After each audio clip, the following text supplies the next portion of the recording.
Hi అండి, అందరికీ నమస్తే. ముఖ్యంగా పింఛన్దారులకు సంబంధించి మరొక రోజులో మీరందరూ కూడా పింఛన్లు తీసుకోబోతున్నారు. మరి ఈ నెల మాత్రం ఒకరోజు అంటే ముందుగా పింఛన్లు ఇవ్వరా అనేది కూడా చెప్తున్నారు. ముందుగా ఎట్లా ఇవ్వరండి, ఎందుకంటే ఆహ్, హాలిడే అంటే 1వ తారీఖు హాలిడే వస్తేనే ఆ ముందు రోజు మనకు పింఛన్ అనేది ఇస్తారు. సో ఈ నెల అవకాశం లేదు కాబట్టి అందువల్లనే 1వ తారీఖు, 2వ తారీఖు పింఛన్లు ఇస్తారు. ఖచ్చితంగా ఉదయం నుంచి సాయంత్రం వరకు పింఛన్లు అనేది కొనసాగుతాయి ఆ 2 రోజులు. సో కాబట్టి అందరూ కూడా పింఛన్లు తీసుకోండి. ఎందుకంటే ఎక్కడెక్కడో ఉంటారు పాపం, ఉద్యోగరీత్యా కావచ్చు, వ్యాపారరీత్యా కావచ్చు, లేదంటే పిల్లలు పట్టణాల్లో ఉంటే వాళ్ళ దగ్గర కావచ్చు, ఇట్లా రకరకాలుగా ఇబ్బందులు ఉన్న నేపథ్యంలో పాపం తల్లిదండ్రులు కావచ్చు లేదా పెద్దలు అక్కడ ఉంటారు కాబట్టి 1వ తారీఖునే 2వ తారీఖునే మీ ప్రాంతాలకు వెళ్ళి మీరు పింఛన్లు అనేది తీసుకోండి. సో ఇంకొకటి ఏంటంటే బిగ్ అప్డేటు, వచ్చే నెల 12వ తారీఖుకి కూటమి ప్రభుత్వం అంటే 2 సంవత్సరాలు కంప్లీట్ అవుతుంది. 3వ సంవత్సరం అనేది అడుగు పెడుతుంది. సో ఇందువల్ల రాష్ట్ర వ్యాప్తంగా కొత్త వారికి అందరికీ కూడా పింఛన్ ఇవ్వాలని చెప్పి ఒక నిర్ణయం తీసుకున్నారు. సో మొత్తం అంటే ఒకవేళ ఎంతమంది ఉండొచ్చు ఒకసారి కన్నా అంటే మొత్తం ఇప్పటి వరకు కూడా ఒక 30 పింఛన్ల వరకు 28 పింఛన్ల వరకు ఇస్తున్నారు అనుకుంటారు. సో ఆ కేటగిరీల్లో దాదాపు 15 లక్షల మంది ఉన్నారు. సో అంతమంది కష్టం కాబట్టి పూర్తి స్థాయిలో కూడా దానిపైన జూన్ లాస్ట్ నుంచి కూడా ఎవరెవరికి ఇవ్వాలి ఏంటనే దానిపైన నెలవారీగా గతంలో నెల ఉంటే దాన్ని 3 నెలలు చేశారు, దాని తర్వాత 6 నెలలు చేశారు, అంటే దరఖాస్తులు తీసుకోవడానికే. దాని తర్వాత సంవత్సరం చేశారు. అలాంటి పరిస్థితి కాకుండా ఇకపైన ఆ నెలకు ఆ నెలే పింఛన్లు ఎవరికి కావాలనుకున్నా దరఖాస్తు చేసుకుంటే ఈ నెలలో కన్నా పింఛన్లకు సంబంధించి దరఖాస్తు చేసుకుంటే వచ్చే నెల లోపల అవన్నీ కూడా దరఖాస్తులు కంప్లీట్గా పరిశీలన చేసి వాళ్ళు నిజంగా అర్హులైతే వాళ్ళకందరికీ కూడా పింఛన్లు ఇచ్చే రకంగా ప్రభుత్వం ఒక మంచి నిర్ణయం తీసుకోవడం జరిగింది. గతంలో 3 నెలలు, 6 నెలలు, సంవత్సరం పాటు వేచి ఉండాల్సిన అంటే దరఖాస్తు తీసుకోవడానికే అన్ని రోజులు, దరఖాస్తు తీసుకున్న తర్వాత ఆ పరిశీలన పేరుతో ఇంకొక 3-4 నెలలు, ఇట్లా రకరకాల ఇబ్బందులు అనేది ఉండేటివి. ఆ పరిస్థితి లేకుండా దరఖాస్తు తీసుకున్న తర్వాత ఆ నెల చివరికంతా పరిష్కారం చేయాలి. నిజంగా వాళ్ళ ఎలిజిబిలిటీ ఉంటే వచ్చే నెలలోనే వాళ్ళకు పింఛన్లు వచ్చే రకంగా ఏర్పాట్లు చేయాలంటూ కూడా అంటే ఒక నిర్ణయం తీసుకోవడం జరిగింది. మరోవైపు ఏంటంటే వితంతువుల పింఛన్లకు సంబంధించి చాలామంది కామెంట్స్ పెట్టేది అంటే స్పోర్ట్స్ పింఛన్లు ఇస్తున్నారు కదా, మరి స్పోర్ట్స్ పింఛన్లకు సంబంధించి ఇంతమంది దరఖాస్తు చేసుకుంటున్నారు ప్రతిసారి కూడా, వాళ్ళకందరికీ కూడా పింఛన్లు ఇస్తున్నారు. బట్ వితంతు పింఛన్లు మాత్రం ఎందుకు ఇన్ని రోజుల పాటు ఆపేస్తారు?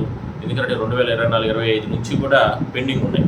సో అవన్నీ కూడా ఎందుకు ఆపేస్తున్నారంటూ కూడా రకరకాల కూడా చెప్తున్నారు. సో స్పోర్ట్స్ పింఛన్లు వేరు, వితంతుల పింఛన్లు వేరు. ఎందుకంటే స్పోర్ట్స్ పింఛన్లు అంటే వాళ్ళ భర్త చనిపోతే ఆ భర్తకు వచ్చేటటువంటి పింఛన్ని బదలాయింపు చేస్తారు భార్యకి. వితంతుల పింఛన్లు అంటే రకరకాల కారణాలతో డైవర్స్ కావచ్చు, లేదంటే రకరకాల కారణాలతో విడిపోయిన వాళ్ళని వితంతుల కిందనే మనం పరిగణిస్తాం. సో వాళ్ళకందరికీ కూడా ఇవ్వాలనేది ఉంది. సో వాళ్ళకు కూడా ఇవ్వబోతున్నారు కాబట్టి అవన్నీ కూడా పెండింగ్ ఉన్నాయి, అవన్నీ కూడా క్లియర్ చేస్తారంట. సో ఈ నెల చివరికి నుంచి కూడా ఈ ప్రాసెస్ అనేది అందరికీ కూడా స్టార్ట్ అవబోతూ ఉన్నాయి. అందరూ కూడా పింఛన్లు అనేది తీసుకోవచ్చు. సరే, రకరకాలుగా ప్రచారం చేస్తున్నారు. అతి త్వరలోనే లోకల్ బాడీ ఎలక్షన్స్ వస్తూ ఉన్నాయి. అందువల్ల ఇప్పుడు పింఛన్లు ముందుకు తీసుకొస్తున్నారు. ఎన్నికల కోసమే కూటమి ప్రభుత్వం ఈ రకంగా చేస్తుంది. రకరకాలుగా ఇట్లా కామెంట్స్ చేస్తున్నారు.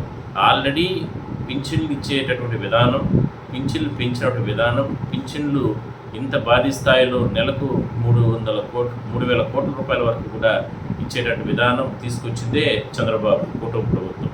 కాబట్టి అందులో ఎక్కడ కూడా నిజాలే మాట్లాడుకోవాలి. సో ఇంత పెద్ద ఎత్తున పింఛన్లు ఇస్తున్నారు కాబట్టి ఇంకా కూడా కొంతమందికి ఇస్తే మహా అంటే ఒక 600-700 కోట్ల రూపాయల వరకే అంటే వాళ్ళకందరికీ ఇవ్వాల్సిన అవసరం అయితే ఉంటుంది, పెంచాల్సిన అవసరం అయితే ఉంటుంది. కాబట్టి అందరికీ ఇవ్వాలనే ఆలోచనతో ప్రభుత్వం ఈ రకంగా నిర్ణయం తీసుకుని ఏదో ఎలక్షన్స్ కోసమో ఏదో ఇంకొక దాని గురించి ఆల్రెడీ ఎన్నికల మేనిఫెస్టోలో పెట్టారు. అందరికీ మనం పింఛన్లు ఇద్దాం, లబ్ధిదారులకు అందరికీ కూడా పింఛన్లు ఇద్దాము. ఇన్ని రోజులు లేట్ అయింది ఎందుకంటే దీంట్లో అనర్హులుగా ఉన్న వాళ్ళు చాలామంది ఉన్నారు. వాళ్ళకందరికీ కూడా తొలగించాలనే ఆలోచన అంతే తప్ప ఎక్కడ కూడా ఇంకోట్లేదు. సో ఇప్పుడు తొలి విడతలో 1.5 అంటే 1.4 లక్షల మందికి కొన్ని పెండింగ్స్ ఉన్నాయి, అవన్నీ కూడా క్లియర్ చేస్తారు. దాని తర్వాత విడతల వారీగా మిగిలిన వారికి కూడా పింఛన్లు అనేది ప్రాసెస్ అనేది స్టార్ట్ అవుతుంది. నెలవారీ పింఛన్లే ఇక మీద ఉంటాయి. ఆ నెలలో దరఖాస్తు చేసుకుంటే ఇంకొక నెలలో పరిష్కారం చేసే విధంగా చర్యలు తీసుకుంటారు. సో ఇంకొకటి ఏంటంటే ఈ నెలలో అంటే ఇప్పుడు 1వ తారీఖు పింఛన్ తీసుకునే వాళ్ళలో కొత్త వారికి 895 మందికి అంటే దీర్ఘకాలికంగా కిడ్నీ కావచ్చు, ఇట్లా లివరు లేదంటే ఇట్లా ఇంకేదైనా దీర్ఘకాలిక వ్యాధిగ్రస్తులు ఎవరైతే ఇబ్బందులు పడుతున్నారో వాళ్ళకి ఒక 895 మందికి కొత్త పింఛన్లు ఇస్తున్నారు. వాళ్ళు 1వ తారీఖు ఇస్తారు. సో మీ పేరు వచ్చిందా లేదా, మీరు అర్హులైనారా లేదా అనేది ఆన్లైన్లో చెక్ చేసుకోవచ్చు. లేదంటే మీకు దగ్గరలో ఉన్నటువంటి సచివాలయానికి వెళ్ళి అక్కడ మీరు వెల్ఫేర్ అసిస్టెంట్ ద్వారా కావచ్చు, లేదంటే అక్కడ ఉన్న సిబ్బంది ద్వారా మీ ఆధార్ కార్డ్ చెక్ చేసి మీరు గతంలో దరఖాస్తు చేసుకుంటారు కాబట్టి వాటన్నిటిని కూడా మీరు చూయించి ఒకసారి చెక్ చేసుకోవచ్చు. వాళ్ళందరికీ కూడా ఒక దాదాపు 895 మందికి కంప్లీట్గా సో ఆ రకంగా చేయడం జరిగింది. సో అవన్నీ కూడా పింఛన్లు అనేది తీసుకోండి. సో ఒకటండి క్లారిటీ, పింఛన్లు రాలేదు, పింఛన్లు మేము కోసం ఇబ్బందులు పడుతున్నాం అనేది మాట లేకుండా పింఛన్లకి అందరికీ అర్హులైన వారికి అందరికీ ఇవ్వాలనేది ప్రభుత్వం ఆలోచన. అందువల్ల ఇది చాలా సందర్భాల్లో చాలా వేదికలపైన ముఖ్యమంత్రి కాడి నుంచి, మంత్రుల కాడి నుంచి, ఎమ్మెల్యేల కాడి నుంచి ప్రతి ఒక్కరూ చెప్పారు. ముఖ్యంగా దివ్యాంగులకు సంబంధించి వాళ్ళ సమస్యలపైన ఎన్నో రకాలుగా కూడా వాళ్ళు స్పందించడం జరిగింది. ఇవన్నీ కూడా వచ్చే నెల నుంచి పూర్తి స్థాయిలో కూడా పరిష్కారం అవుతాయి. సో దీనికి సంబంధించి మాత్రం చాలా క్లారిటీగా మాత్రం ఉండాల్సిన అవసరం అయితే ఉంది. సో అందరికీ ఆల్ ద బెస్ట్ అండి. 1వ తారీఖు 2వ తారీఖు పింఛన్లు తీసుకోండి. అదేవిధంగా 12వ తారీఖు పైన ఈ వితంతువులకు సంబంధించి పింఛన్లు వాళ్ళు కూడా ఇవ్వబోతారు. సో మీరు కూడా పింఛన్లు తీసుకోవచ్చు. ఈ నెల చివరి నుంచి కూడా పూర్తి స్థాయిలో మిగిలినటువంటి ఏదైతే 28 కేటగిరీలో ఉన్న పింఛన్ల వారికి అందరికీ కూడా నెలవారీ పింఛన్లు అనేది ప్రారంభమవుతాయి. అవన్నీ కూడా మీరు తీసుకోవచ్చు. All the best.